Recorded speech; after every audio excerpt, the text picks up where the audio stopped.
व्याख्यामुद्रां करसरसिजैः पुस्तकं शङ्खचक्रे बिभ्रद्भिन्नस्फटिकरुचिरे पुण्डरीके निषण्णः अमलारश्रीरमृतविशदैरंशविप्लावयन्मामाविर्भूयादनगमहिमा मानसे वागधीशः नमस्ते प्राणेश प्रणतविभवायावनिमगाः नमः स्वामिन् रामप्रियतमनवन् गुरुगुण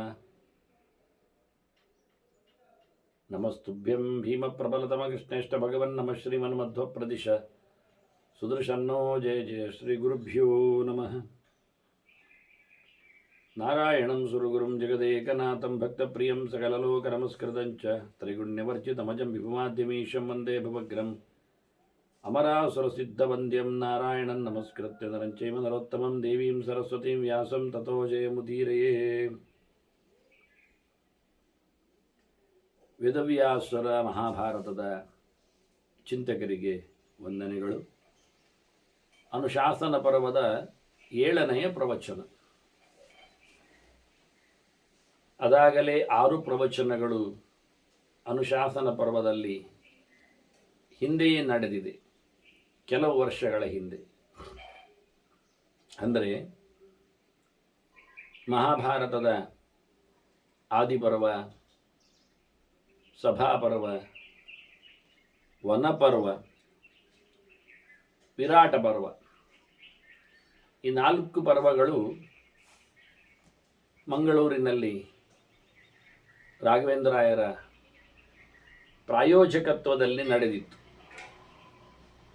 ವಿರಾಟ ಪರ್ವದ ಸ್ವಲ್ಪ ಕೊನೆಯ ಭಾಗ ಅದು ಅಲ್ಲಿ ಆಗಿರಲಿಲ್ಲ. ಅವರನ್ನು ಮತ್ತೆ ದಿವ್ಯ ಸ್ಮರಣೆಯೊಂದಿಗೆ ನೆನಪಿಸಿಕೊಂಡು ಈಗ ಅದರ ಚಿಂತನೆಯಲ್ಲಿ ಮುಂದೆ ಹೊರಟಿದ್ದೇನೆ. ಆ ಬಳಿಕ ವಿರಾಟ ಪರ್ವದ ಕೊನೆಯ ಭಾಗ ಮತ್ತೆ ಉದ್ಯೋಗ ಪರ್ವ, ಭೀಷ್ಮ ಪರ್ವ ಇವು ಉಡುಪಿಯ ಅನಂತಾಸನ ಸನ್ನಿಧಾನದಲ್ಲಿ ನಡೆಯಿತು. ಆ ಬಳಿಕ ಕೆಲವು ಪಾಠಗಳ ಒತ್ತಡದಲ್ಲಿ, ಪರ್ಯಾಯದ ಕೆಲವು ಚೌಕಟ್ಟುಗಳಲ್ಲಿ ಎಲ್ಲ, ಮತ್ತು ಯೂಟ್ಯೂಬಿನ ಒಂದು ವಿಶೇಷ ಸಹಕಾರದಿಂದಾಗಿ ಕೊರೋನಾದ ಎಫೆಕ್ಟ್ ಇವೆಲ್ಲ ಒಕ್ಕರಿಸಿಕೊಂಡು ಬಂದಾಗ ದ್ರೋಣ ಪರ್ವದಿಂದ ಮಹಾಭಾರತದ ಪ್ರವಚನ ಮತ್ತೆ ಹೆಚ್ಚಾಗಿ ಬಾನಂಗಳದಲ್ಲೇ ಬೆಳೆದವು ವಾಸ್ತವವಾಗಿ. ಹಾಗೆ ಯುದ್ಧ ಪರ್ವಗಳನ್ನೆಲ್ಲ ಮುಗಿಸಿದಾಗ ಶಾಂತಿ ಪರ್ವಕ್ಕೆ ನಾವು ಕಾಲಿಟ್ಟಾಗ ಧರ್ಮರಾಜನಿಗೆ ಸಮಾಧಾನ ಆಗಲಿಕ್ಕೆ ಭೀಷ್ಮರಲ್ಲಿಯೇ ಅನ್ನುವ ಹಂತ ಬಂದಾಗ ಅಲ್ಲಿಗೆ ಪ್ರವಚನವನ್ನು ನಿಲ್ಲಿಸಿ ಭೀಷ್ಮರು ಉತ್ತರಿಸಿದರು. ಧರ್ಮರಾಜ ಸಮಾಧಾನ ಪಟ್ಟ ಅಂತ ಅಲ್ಲಿಂದ ಸೀದಕ್ಕೆ ತೆರಳಿದೆವು ವಾಸ್ತವವಾಗಿ. ಆದರೆ ಭೀಷ್ಮರು ಉಪದೇಶ ಕೊಟ್ಟು ನಿರ್ಯಾಣವನ್ನು ಪಡೆದರು. ಅವರು ಹೊರಟರು. ಹಾಗಾಗಿ ಹೊರಟ ಚಿಂತನೆ ಅನುಶಾಸನ ಪರ್ವದ ಕಡೆಯಲ್ಲಿತ್ತು. ಕೊನೆಯ ಕೆಲವು ಅಧ್ಯಾಯಗಳಲ್ಲಿ ಭೀಷ್ಮ ನಿರ್ಯಾಣ ಪರ್ವ ಅಂತಲೇ ಅದಕ್ಕೊಂದು ಸಣ್ಣ ಅವಾಂತರ ಪರ್ವವು ಅನುಶಾಸನ ಪರ್ವದಲ್ಲಿ ಬರ್ತದೆ. ಆರಂಭದಲ್ಲಿ ದಾನ ಪರ್ವ ಅಂತ, ದಾನ ಧರ್ಮ ಪರ್ವ ಅಂತ ಅವಾಂತರ ಪರ್ವ ಇದು ಅದು ಪೂರ್ತಿ ಅನುಶಾಸನ ಪರ್ವವೇ. ಅದರ ಕಡೆಯಲ್ಲಿ ಇನ್ನೊಂದು ಅವಾಂತರ ಪರ್ವ ಸಣ್ಣದು, ಭೀಷ್ಮರ ಗಮನ ಪರ್ವ. ಅದನ್ನಿಟ್ಟುಕೊಂಡು ಅದನ್ನು ಚಿಂತನೆ ಮಾಡಿ ಭೀಷ್ಮರಾದ ಬಳಿಕ ಧರ್ಮರಾಜನ ಅಶ್ವಮೇಧಯಾಗ, ಧೃತರಾಷ್ಟ್ರನ ಆಶ್ರಮವಾಸ, ಕೃಷ್ಣನ ನಿರ್ಯಾಣ, ಯಾದವರ ಸಂಹಾರ, ಅಲ್ಲಿಂದ ಮುಂದಕ್ಕೆ ಪಾಂಡವರ ಗಮನ, ಇಷ್ಟು ಕಥೆಯನ್ನು ನಾವು ನೋಡಿಕೊಂಡಾಯಿತು. ಆದರೆ ಒಂದೇ ಒಂದು ಬಾಕಿ ಉಳಿಸಿದ್ದು ಆಗ ಪಾಂಡವರ ಮಹಾಪ್ರಸ್ಥಾನದ ಸ್ವರ್ಗಾರೋಹಣದ ಹಂತದಲ್ಲಿ ಕೊನೆಗೆ ಉಳಿಸಿಕೊಂಡದ್ದು ಪಾಂಡವರು ಏನು ಚಿಂತನೆ ಮಾಡಿದ್ದರು ಅನ್ನುವುದನ್ನು ಉಳಿಸಿಕೊಂಡಿದ್ದೆವು ಅಂತ ಹೇಳಿ ಭೀಷ್ಮರು ಮಾತಾಡಿದ ಉಪದೇಶಗಳ ಚಿಂತನೆಯನ್ನು ಮತ್ತೆ ಕೇಳುವ, ಒಂದು ಸರ್ತಿ ಕಥೆಯನ್ನೆಲ್ಲ ಮುಗಿಸುವ. ಎಷ್ಟೋ ಜನರಿಗೆ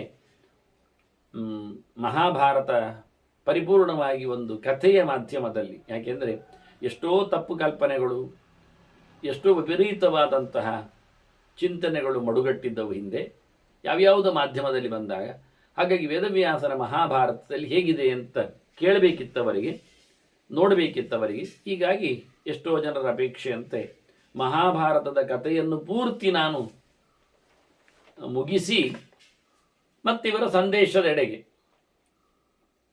ಭೀಷ್ಮರು ಹೇಳಿದ ಮಾತು, ಧರ್ಮರಾಜಾದಿಗಳು ಕೇಳಿದ, ಕೃಷ್ಣನು ಇದ್ದಾನೆ ಅಲ್ಲೇ, ಕೇಳಿಕೊಂಡ ಗೆರೆಗಳು ಅಂತ ಹೇಳಿ 2 ಪರ್ವವನ್ನು ಆಗ ಉಳಿಸಿದ್ದೆ, ಶಾಂತಿ ಪರ್ವ ಮತ್ತು ಅನುಶಾಸನ ಪರ್ವ.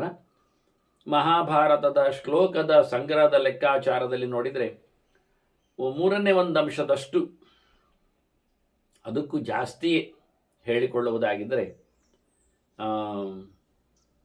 ಆ ಲೆಕ್ಕದಲ್ಲಿ 5ನೇ 2 ಅಂಶ ಅಂತ ಹೇಳಿದ ಹಾಗೆ 5ನೇ 3 ಅಂಶ ಕತೆಗಳು ಮುಗಿದಿವೆ, 5ನೇ 2 ಅಂಶ ಬಾಕಿ ಉಳಿದಿದೆ ಹತ್ತಿರ. ಈಗ ಅದನ್ನು ಶಾಂತಿ ಪರ್ವವನ್ನು ಇವತ್ತು ನಾವು ಮುಗಿಸಿಕೊಂಡಿದ್ದೇವೆ. ಹಾಗೆ ಇನ್ನಿರುವುದು ಒಂದೇ ಒಂದು ಮಹಾಭಾರತದಲ್ಲಿ ನನ್ನಿಂದ ದೇವರು ಒಂದು ಬಗೆಯಲ್ಲಿ ಬಾಯಲ್ಲಿ ಹೇಳಿಸುವುದರಲ್ಲಿ, ಕನ್ನಡದ ಮಾಧ್ಯಮದಲ್ಲಿ ಸಂಸ್ಕೃತದ ಶ್ಲೋಕಗಳ ಹಿನ್ನೆಲೆಯಲ್ಲಿ ಕೆಲವು ಶ್ಲೋಕಗಳ ಬಿತ್ತರದಲ್ಲಿ ವಾಸ್ತವವಾಗಿ ಅದರಲ್ಲಿಯೂ ಶಾಂತಿ ಪರ್ವವನ್ನು ಅನುಶಾಸನ ಪರ್ವವನ್ನು ನಾನು ಸ್ವಲ್ಪ ವಿಸ್ತಾರವಾಗಿಯೇ ಪ್ರತಿಯೊಂದು ಮಾತುಗಳ ಹಿನ್ನೆಲೆಯಲ್ಲಿಯೇ ಚಿಂತನೆಯನ್ನು ನಡೆಸ್ತೇನೆ ಅಂತ. ಯಾಕೆಂದರೆ ಎಲ್ಲರೂ ಅದನ್ನೇ ಹಾರುವುದರಿಂದ, ಬಿಟ್ಟುಕೊಡುವುದರಿಂದ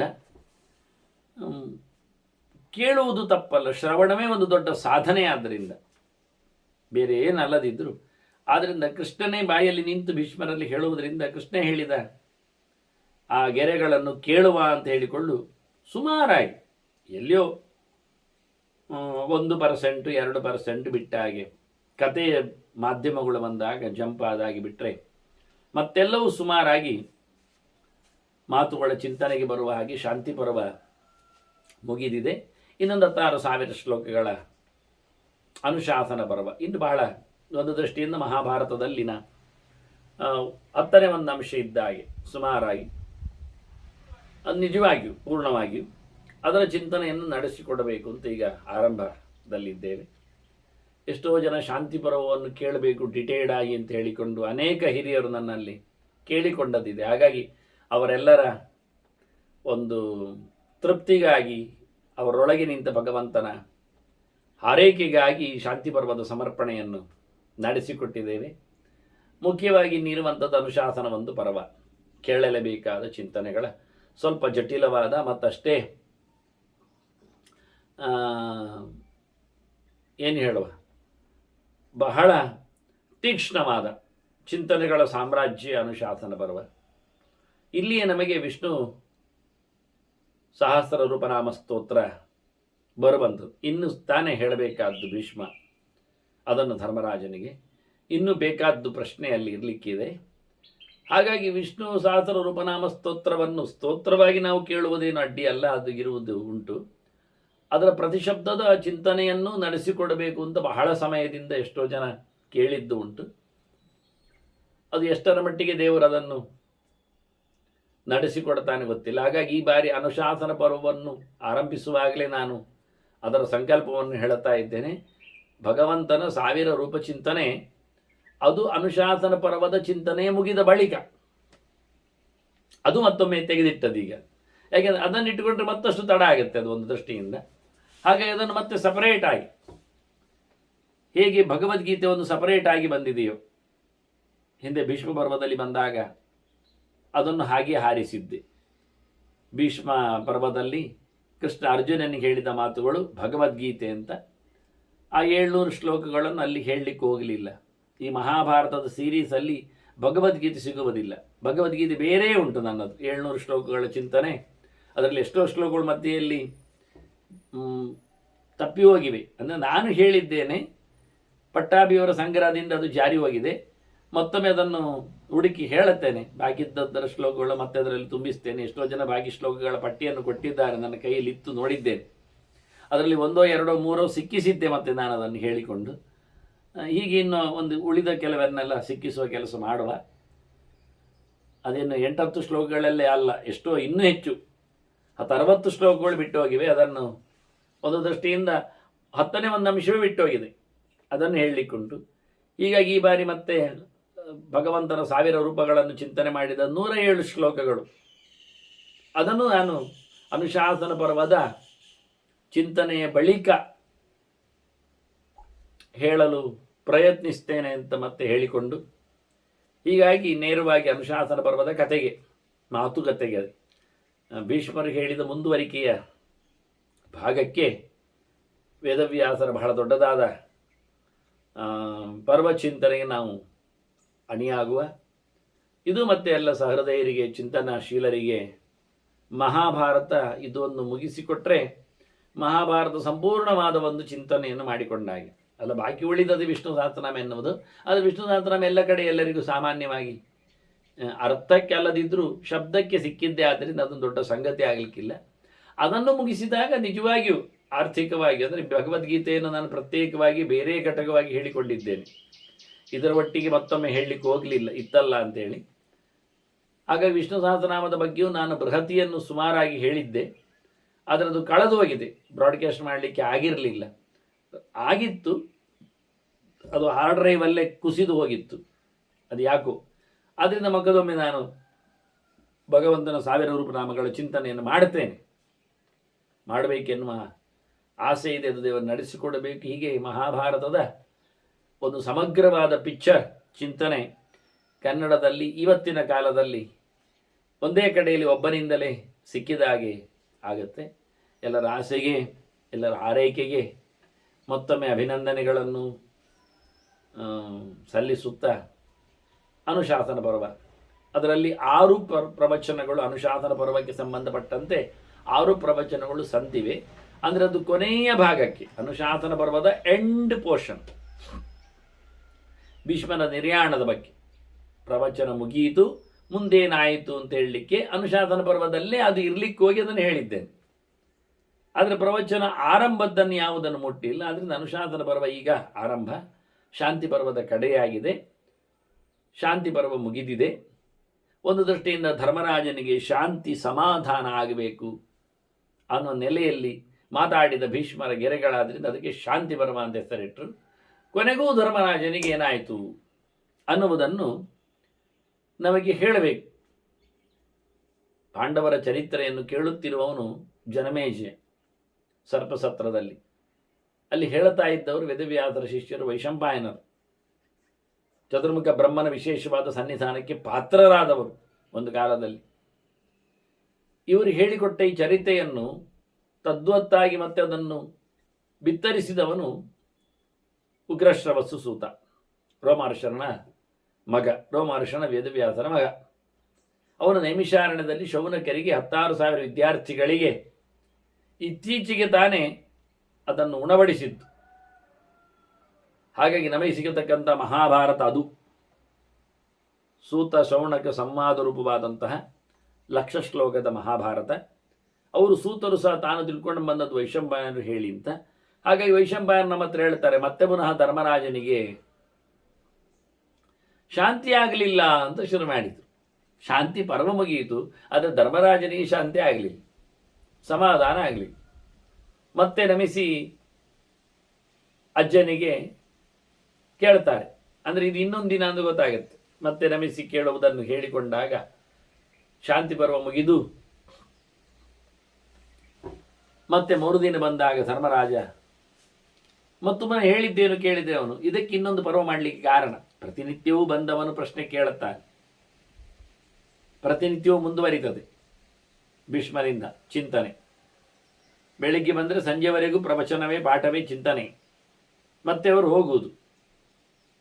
ಹೀಗೆ ಪ್ರತಿನಿತ್ಯವೂ ಅವರ ಆನ್ಯಕ್ಕೆಲ್ಲ ಮುಗಿಸಿ ಬರ್ತಾರೆ.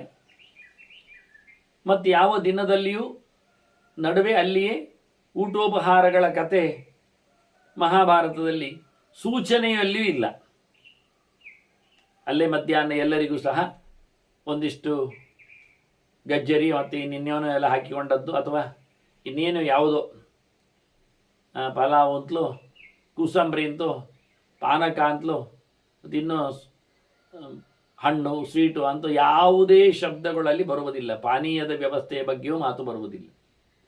ಅಂದರೆ ಬೆಳಿಗ್ಗೆ ಏನವರು ಬಂದಿದ್ದಾರೆ, ಏನೆಲ್ಲ ಮುಗಿಸಿಕೊಂಡು ಬಾಯಾರಿಕೆ ಕುಡಿದುಕೊಂಡು ಆನಿಕೆಗಳನ್ನು ಮುಗಿಸಿಕೊಂಡು ಬಂದವರಿದ್ದಾರೆ, ಮತ್ತು ಸಂಜೆವರೆಗೂ, ರಾತ್ರಿ ಹತ್ತಿರದವರೆಗೂ, ಸಂಜೆಯ ಸಂಧ್ಯಾವಂದನೆಗೆ ಅನುಕೂಲ ಆಗುವವರೆಗೆ, ಮಧ್ಯಾಹ್ನ ಸಂಧ್ಯಾವಂದನಲ್ಲೇ ಸರೋವರದಲ್ಲಿ ಮಾಡಿರಬೇಕು. ಅದು ಹೇಳಲಿಕ್ಕೆ ವಾಕ್ಯ ಬರಲಿಲ್ಲ ಅಲ್ಲಿ. ಹೀಗಾಗಿ ಅಧ್ಯಯನಕ್ಕೇನೆ ಮೀಸಲಿಡುವಂತೆ ಅವರು ದೇವತೆಗಳ ಸಾಧನೆ. ಆದ್ದರಿಂದ ಈಗ ಮತ್ತೆ ಪ್ರಶ್ನೆ ಕೇಳಿದಾಗ ಅವ ಇಲ್ಲಿ ಧರ್ಮರಾಜ, ನನಗೆ ತುಂಬ ಸಂಕಟ ಆಗ್ತಾ ಉಂಟು, ನನಗೆ ಶಾಂತಿ ಆಗ್ತಾ ಇಲ್ಲ ಅಂತ ಹೇಳಿಬಿಟ್ಟ. ಆದ್ದರಿಂದ ಈ ಪ್ರಶ್ನೆಗೆ ಇನ್ನೊಂದು ಪರ್ವವನ್ನು ಶುರು ಮಾಡಿದ್ದು, ಶಾಂತಿ ಪರ್ವವನ್ನು ಮುಗಿಸಿತ್ತು. ಮತ್ತು ಅದನ್ನೇ ಶಬ್ದವನ್ನು ಎತ್ತಿಕೊಂಡವ, ಸ್ವಕೃತಾದ್ ಕಾನು ಶಾಂತಿ ಸ್ಯಾತ್, ನಾನು ಮಾಡಿಕೊಂಡಿರತಕ್ಕಂಥ ಅನ್ಯಾಯಕ್ಕೆ ಎಲ್ಲಿ ಶಾಂತಿ ಆಗ್ತದೆ ಅಂತ ಮತ್ತೆ ಪುನಃ ಶಾಂತಿ ಶಬ್ದವನ್ನು ಪ್ರಯೋಗ ಮಾಡಿಕೊಂಡು, ನೀವು ಸುಮಾರು ಅದಕ್ಕೆ ಬೇಕಾಗಿರತಕ್ಕಂತಹ ಪ್ರಸಂಗಗಳನ್ನು, ಆನಂತರ ಪ್ರಾಯಶ್ಚಿತ್ತಗಳನ್ನೆಲ್ಲ ಹೇಳಿರಬಹುದು. ಶಮಾದ್ ಬಹುವಿಧಾದಪಿ, ಬಹಳ ಪ್ರಕಾರದಿಂದ ಅದನ್ನು ತಿಳಿಗೊಳಿಸುವ ಪ್ರಕಾರವನ್ನೆಲ್ಲ ಹೇಳಿರಬಹುದು. ತುಂಬ ರೀತಿಯಿಂದ ಶಾಂತಿ ಸಮಾಧಾನಗಳಿಗೆ ಬೇಕಾಗಿರತಕ್ಕಂತಹ ವ್ಯವಸ್ಥೆಗಳಿರಬಹುದು. ಆದರೂ ನನಗೆ ನಾನೇ ಮಾಡಿಕೊಂಡ ತಪ್ಪಿನಿಂದಾಗಿ ನನಗೆ ಶಾಂತಿಯಾಗುವುದು ಹೇಗೆ? ಅದನ್ನು ಹೇಗೆ ಹೇಳಲಿಕ್ಕೆ ಬರ್ತದೆ?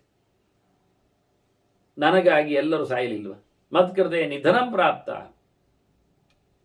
ನಾನು ಸೇರಿದ್ದೇನಲ್ಲ, ನಾವೇ ಕೊಲೆಗಾರರಲ್ವ ಆ ಲೆಕ್ಕದಲ್ಲಿ. ನಾವಿನ್ನೇನಾಗ್ತೇವೆಯೋ?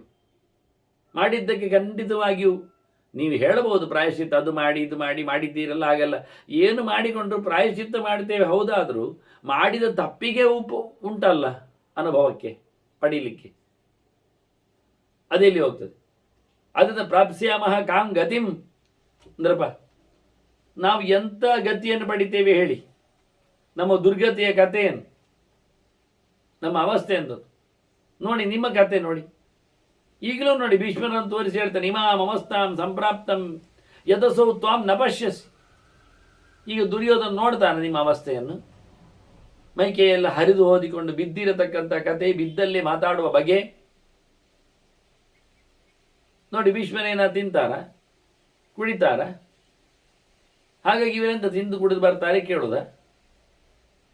ಧರ್ಮರಾಜ ಸಂಕಟದಲ್ಲಿ ಹೇಳ್ತಾನೆ, ನಿನ್ನ ಈ ಪರಿಸ್ಥಿತಿಯನ್ನು ದುರ್ಯೋಧನ ನೋಡಿದ್ನಾ? ನೋಡ್ತಾನ?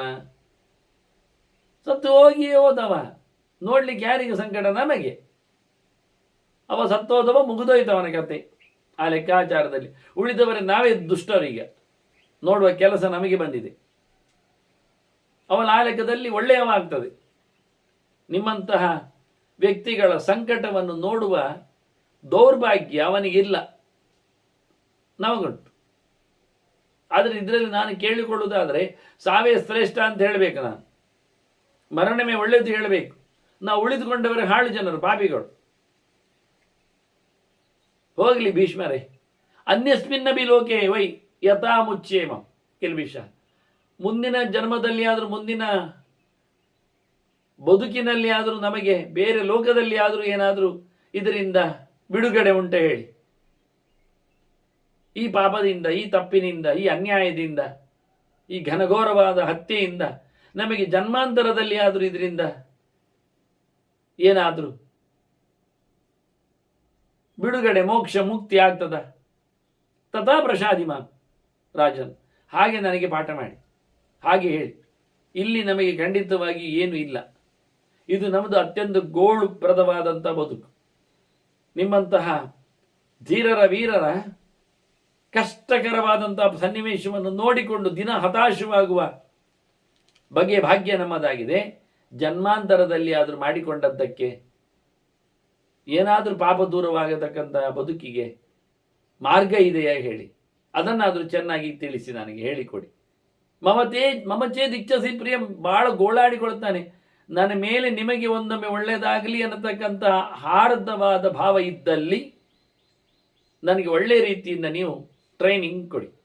ಪ್ರಸಾದಿ, ಅದರಿಂದ ಅನುಶಾಸನ ಆದದ್ದು. ಚಂದ ಮಾಡಿ ನನ್ನನ್ನು ಶಾಸನ ಮಾಡಿ, ನನ್ನನ್ನು ತಿಳಿ ಹೇಳಿ, ನನಗೆ ಬುದ್ಧಿವಾದವನ್ನು ಕೊಡಿ, ನನ್ನನ್ನು ತಿದ್ದಿಕೊಳ್ಳಿ ಅಂತ ಶಬ್ದ ಬರಲಿಕ್ಕೋಸ್ಕರ ಅನುಶಾಸನ ಅಂತ. ಮತ್ತೆ ಅವನನ್ನು ತಿದ್ದಿದರು ಅಂತ. ಅದರ ಬೆನ್ನಿಗೆ ಮತ್ತೊಮ್ಮೆ ತಿಳಿಸಿಕೊಟ್ರೆ, ಹೇಳಿಕೊಟ್ಟಾಯಿತು. ಮತ್ತೊಮ್ಮೆ ಪಾಠ ಎಲ್ಲ ಮುಗಿದೋಗಿದೆ, ಪರೀಕ್ಷೆ ಬಂದಿದೆ ಅಂದಾಗ ಮತ್ತೆ ಪುನಃ ರಿವಿಷನ್ ಅಂತೇನು ಹೇಳ್ತಾರೆ, ಮತ್ತೆ ಪುನಃ ಮಾಡುದು. ಆಗ ಕೇಳ್ತಾರೆ ಮಕ್ಕಳು, ಇದಾಗಿದೆ ಅಲ್ಲ ಪಾಠ ನೋಡಿ, ಮಕ್ಕಳಿಗೆ ಬಾರಿ ಗಮ್ಮತ್ತಿರ್ತವೆ, ಅವುಗಳಿಗೆ ಏನು ಗೊತ್ತು, ರಿವಿಷನ್ ಅಂತೆಲ್ಲ ಇರ್ತದೆ, ಇವರು ಮತ್ತೊಮ್ಮೆ ಹೇಳ್ತಾರೆ ಅಂತ ಅವರು ಕೂಡಲೇ ಹೇಳ್ತಾರೆ ಹೇಳಿಕೊಡುವರ ಹತ್ರ, ಶಿಕ್ಷಕ ವರ್ಗಕ್ಕೆ, ಇದು ಆಗಿದೆ ಅಲ್ವಾ, ಒಮ್ಮೆ ಹೇಳಿದ್ದೀರಲ್ಲ. ಹೌದು ಹೇಳಿದ್ದೇನೆ, ಇದು ನಿಮಗೆ ನೆನಪಿಸಲಿಕ್ಕೆ ಹೇಳಿದ್ದು. ಸರಿ, ಭಾರಿ ಗಮ್ಮತ್ತಿರ್ತದೆ ಅವ್ರು ಹೇಳುವಾಗ. ಇದು ಹೇಳಲಿಲ್ಲ ಅಲ್ಲ, ನೀವು ಬಿಟ್ಟು ಹೋಯ್ತಲ್ಲ, ಅದು ನನಗೆ ಮರೆತೋಯ್ತು, ನೀವು ಅದನ್ನು ಸೇರಿಸಿಕೊಳ್ಳಿ, ಗಮ್ಮತ್ತಿರ್ತದೆ. ಹಾಗೆ ಭೀಷ್ಮರು ಒಮ್ಮೆ ಎಲ್ಲ ಹೇಳಿ ಆಯ್ತು ಅವನಿಗೆ ಬೇಕಾದಷ್ಟು ಶಾಂತಿ ಸಮಾಧಾನ ಆಗುವಂತೆ ಮೊದಲು ಅವನ ಅಶಾಂತತೆಯಲ್ಲಿ ಬಂದದ್ದರಿಂದ, ಯಾರು ಹೇಳಿದ್ರು ಕೇಳದೇ ಇದ್ದದ್ರಿಂದ, ಭೀಷ್ಮರೇ ಹೇಳಬೇಕು ಅಂತ ಆದದ್ದರಿಂದ ಕೃಷ್ಣನೊಳಗಿದ್ದು ಹೇಳಲಿಕ್ಕೆ ಹೋಗಿ ಹೇಳಿ ಮುಗಿಸಿದ್ರು ಒಂದು ಹಂತದಲ್ಲಿ. ಅಂದಾಗ ಮತ್ತೆ ಅವನ ಯಥಾ ಪ್ರಕಾರ, ನಾನು ಕೊಂದದ್ದು ಮಾತ್ರ ಹೋಗುವುದಿಲ್ಲಲ್ಲ, ಯಾಕೆ, ನಾನು ನಿಮ್ಮನ್ನು ನೋಡುವಾಗ ದಿನ ನಾನು ಸಾಯಿಸಿದ್ದೇ ನೆನಪಾಗ್ತದೆ ನನಗೆ, ನಿಮ್ಮನ್ನು ಬೀಳಿಸಿದ್ದೇ ನನಗೆ ಕಾಣುವುದು. ನಿಮ್ಮ ಈ ಪರಿಸ್ಥಿತಿ ನೋಡುವಾಗ ನನ್ನ ದುಸ್ಥಿತಿ ಇನ್ನು ಜನ್ಮಾಂತರಕ್ಕಾದರೂ ಸಮ ಉಂಟಾ ಅಂತ ಅನಿಸ್ತದೆ ನನಗೆ. ಎಲ್ಲಿ ಇರ್ತದಲ್ವ? ಮತ್ತು ಇನ್ನೊಮ್ಮೆ ಅವ ಗೋಳಾಡಲಿಕ್ಕೆ ನೋಡಿ, ಎಷ್ಟೋ ಸಮಯದ ಬಳಿಕ ಮತ್ತೆ ಅವನನ್ನು ತಿದ್ದಲಿಕ್ಕೆ ಹೇಳಲಿಕ್ಕೆ ಹೋಗಿ ಮತ್ತೆ ಅನುಶಾಸನ, ಅದಕ್ಕೆ ಸಂಬಂಧಪಟ್ಟಂತೆ.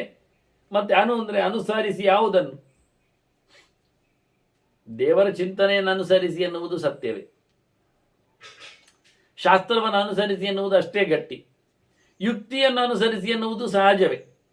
ಹೀಗೆ ಇತಿಹಾಸಗಳ, ಪ್ರಮಾಣಗಳ, ಭಗವಂತನ ಚಿಂತನೆಗಳ ಜೊತೆಯಲ್ಲಿ ಯುಕ್ತ್ಯಾದಿಗಳ ಬೆಂಬಲದಲ್ಲಿ ಅವನನ್ನು ಮತ್ತೆ ತಿದ್ದಲಿಕ್ಕೆ ಹೋಗಿ ಇನ್ನೊಂದು ಪರ್ವ ತೆರೆದುಕೊಂಡಿತ್ತು. ಇಲ್ಲಾದರೂ ಒಂದೇ ದೊಡ್ಡದಾಗ್ತಿತ್ತು ಆ ಲೆಕ್ಕದಲ್ಲಿ. ಇದು ಒಂದು ದೃಷ್ಟಿಯಿಂದ ಪ್ರತ್ಯೇಕತೆಯನ್ನು ಪಡೆಯಿತು ಅಂತ. ಅದರಲ್ಲಿ ನನ್ನ ಮೇಲೆ ನಿಮಗೆ ಭಾರಿ ಪ್ರೀತಿ ಅನಿಸಿಕೊಳ್ಳುವುದಾದರೆ ನನಗೊಂದು ಜನ್ಮಾಂತರದಲ್ಲಿ ಆದರೂ ಉದ್ಧಾರ ಆಗುವಂತಹ ಮಾತುಗಳನ್ನು ಹೇಳಿ ಅಂತಾರೆ. ಹೀಗೆ ಕೇಳಿಕೊಂಡದ್ರಿಂದ ಧರ್ಮರಾಜನಿಗೆ ಭೀಷ್ಮರು ಬಹಳ ಸುಂದರವಾದ ಒಂದು, ಯಾಕೆಂದರೆ ಇದು ಅನುಶಾಸನ, ಇದು ಅವನನ್ನು ಚೆನ್ನಾಗಿ ತಿದ್ದುವ ಮಾತುಗಳು. ಆ ಲೆಕ್ಕದಲ್ಲಿ ನಾನು ಹೇಳಿದೆ, ತೀಕ್ಷ್ಣವಾಗಿರ್ತದೆ, ಕೆಲವೊಮ್ಮೆ ಚಾಟಿ ಏಟಿನಂತಿರ್ತದೆ ಅಂತ, ಗಡುಸಾಗಿರ್ತದೆ, ಶಾರ್ಪ್ ಆಗಿರ್ತದೆ, ನೇರವಾಗಿರ್ತದೆ, ಒತ್ತಿ ಇರ್ತದೆ ತಿದ್ದಲಿಕ್ಕೆ ಹೋದದ್ರಿಂದ. ನಿಜವಾಗಿ ಒಂದು ಗೆರೆ ಸಾಕಾಗ್ತದೆ ಭೀಷ್ಮರ ಮಾತು ಧರ್ಮರಾಜನ ಪ್ರಶ್ನೆಗೆ. ನಾನು ಸಾಯಿಸಿ ಇಂತಹ ಪರಿಸ್ಥಿತಿಯನ್ನು ತಂದೆ, ಸತ್ತವನೆಷ್ಟೋ ಒಳ್ಳೆಯವನಾಗಿ ಹೋದ, ಈ ದುಸ್ಥಿತಿಯನ್ನು ನೋಡ್ಲಿಕ್ಕೆ ಅವನು ಬರ್ತಾ ಇಲ್ಲ ಅಂತ. ಭೀಷ್ಮರು ಹೇಳ್ತಾರೆ, ಎಂತ ಮಾರಾಯ, ಎಂಥದು, ಪರತಂತ್ರಂ ಗತಂ ಹೇತು ಆತ್ಮಾನಂ ಅನುಪಶ್ಯಸಿ. ಪರ ಅಂದರೆ ಬೇರೆವ ಅಂತ ಅರ್ಥ, ಅವನ ತಂತ್ರ ಅಂದರೆ ತಂತ್ರಗಾರಿಕೆ, ಕೈವಾಡ ಅಂತ ಇಟ್ಕೊಳ್ಳಿ.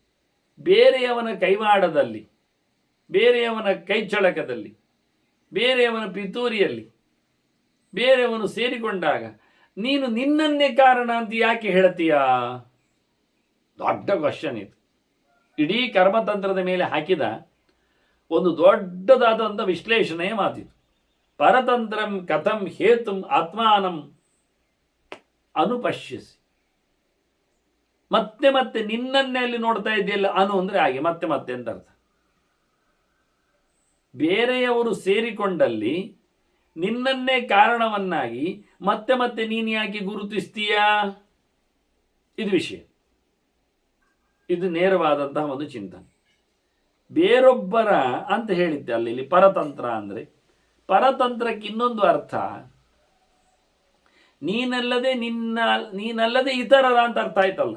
ಇತರರು ಸೇರಿಕೊಂಡಲ್ಲಿ ನೀನು ಕಾರಣ ಅಂತ ಹೇಳಿಕೊಳ್ಳುವುದನ್ನು ಯಾಕೆ ಅಂತ ಕೇಳಿತು. ಇತರರು ಸೇರಿಕೊಂಡಲ್ಲಿ ನೀನೇ ಕಾರಣ ಅಲ್ಲ, ಇತರರು ಸೇರಿಕೊಂಡದ್ರಿಂದ ಅವರೂ ಕಾರಣನಾಗಿರ್ತಾರೆ. ಇತರರು ಸೇರಿಕೊಂಡಾಗ ನೀನು ಕಾರಣನೇ ಆಗದೆಯೂ ಹೋಗ್ಬೋದು. ಇದು ಒಂದು ವಿಷಯವೇ. ದಾರಿಯ ಮಧ್ಯದಲ್ಲಿ ಅಲ್ಲ ಬಿಡಿ, ದಾರಿಯ ಬದಿಯಲ್ಲಿ ಒಬ್ಬ ಮುದುಕ ನಿಧಾನಕ್ಕೆ ಹೋಗ್ತಾ ಇದ್ದಾನೆ. ಹಿಂಬದಿಯಲ್ಲಿ ಬಂದವ ಅವನನ್ನು ತಾಗಿ ಹೋಗಬಾರ್ದು ಅಂತೇಳಿ ಸ್ವಲ್ಪ ಮೆತ್ತಗೆ ಅವನ ಪಕ್ಕದಲ್ಲಿ ಎಲ್ಲಿಯಾದರೂ ಗಾಳಿ ಹಾಯ್ದಾಗ ಎಲ್ಲಿಯಾದರೂ ಅವನು ಜಾರಿ ಬಿದ್ದರೆ ಅಂತೇಳಿ ವಾಹನದಲ್ಲಿ ಹಿಂದಿನಿಂದ ಬಂದವ ಸ್ವಲ್ಪ ದೂರಕ್ಕೇನೆ ಸರಿದು ಹೋಗ್ತಾನೆ. ಹೋಗುತ್ತಿರುವ ಹಿರಿಯನನ್ನು ತಾಗುವುದು ಬೇಡ, ಒಮ್ಮೆಲೆ ಗಾಬರಿಯಾಗುವುದು ಬೇಡ. ಅವನು ಅದನ್ನು ಅಷ್ಟು ಪಕ್ಕದಲ್ಲಿ ಅಲ್ಲದಿದ್ದರೂ ಸ್ವಲ್ಪ ಸಾವರಿಸಿಕೊಂಡಾತ ಹೋಗುವ ಹಾಗೆ ಮಾಡಲಿಕ್ಕೆ ಸ್ವಲ್ಪ ದೂರದಲ್ಲಿಯ ದಾರಿಯಲ್ಲಿ ಅವನು ಓವರ್ ಕ್ರಾಸ್ ಮಾಡ್ತಾನೆ. ಹಾಗೆ ಹೋಗಿದ್ದೇ ತಡ ಎದುರಲ್ಲಿ ಬರುವವನಿಗೆ ಗುದ್ದು ಬಿಡ್ತಾನೆ, ವಾಹನದವನಿಗೆ. ಯಾಕೆ ಅವನು ಮಧ್ಯಕ್ಕೆ ಬಂದು ಸ್ವಲ್ಪ ಅವನ ಸೈಡಿಗಿಂತ ಚೂರು ಮಧ್ಯಕ್ಕೆ ಬಂದಿದ್ದಾನೆ. ಅಜ್ಜನನ್ನು ಕ್ರಾಸ್ ಮಾಡಲಿಕ್ಕೆ ಹೋಗಿ ಅವನನ್ನು ಓವರ್ ಕಮ್ ಮಾಡಲಿಕ್ಕೆ ಅವನಿಗೆ ಘಾಸಿ ಆಗಬಾರ್ದು ಹೇಳಿ.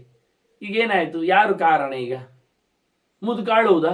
ಶೇ ಮಾರೇರೆ, ನನ್ನಿಂದಾಗಿ ಕಾರಿನವನಿಗೆ ಪೆಟ್ಟಾಯ್ತಲ್ಲ ಹೇಳಿಕೊಂಡು.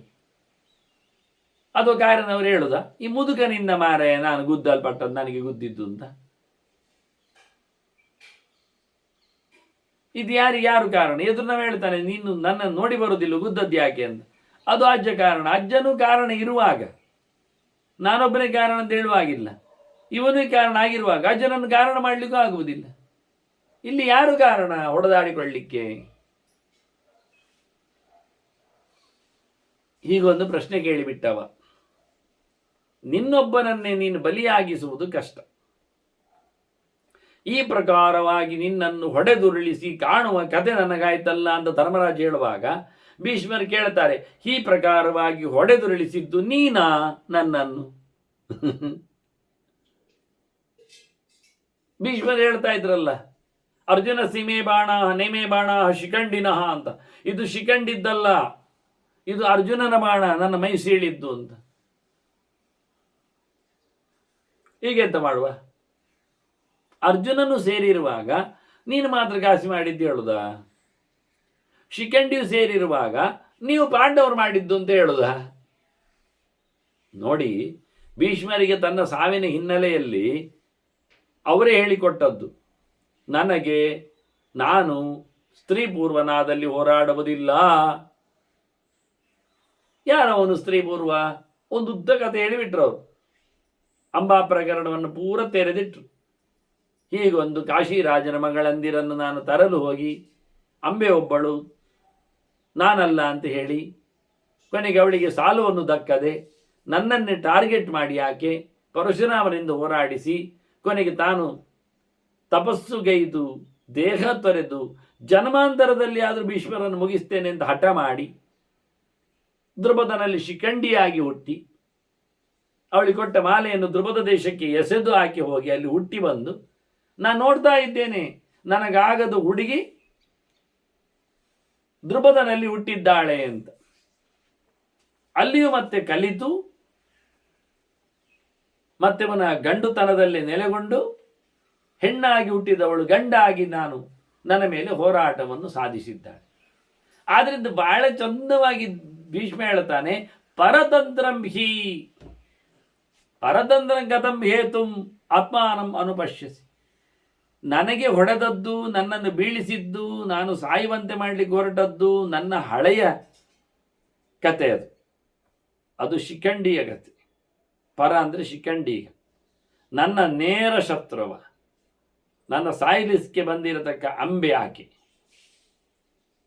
ಅವಳೇ ನಿಜವಾಗಿ ಇಲ್ಲಿ ಕಾರಣ ಇರುವಾಗ ನೀನು ಬೀಳಲಿಸಲಿಕ್ಕೆ ಕಾರಣ ನಿನ್ನ ಅಧಿಕಾರದ ದಾಹ, ಹಸ್ತಿನಪುರದ ಗದ್ದುಗೆಯ ಕತೆ. ಅದು ಯಾಕೆ ಹೇಳ್ತೀಯ?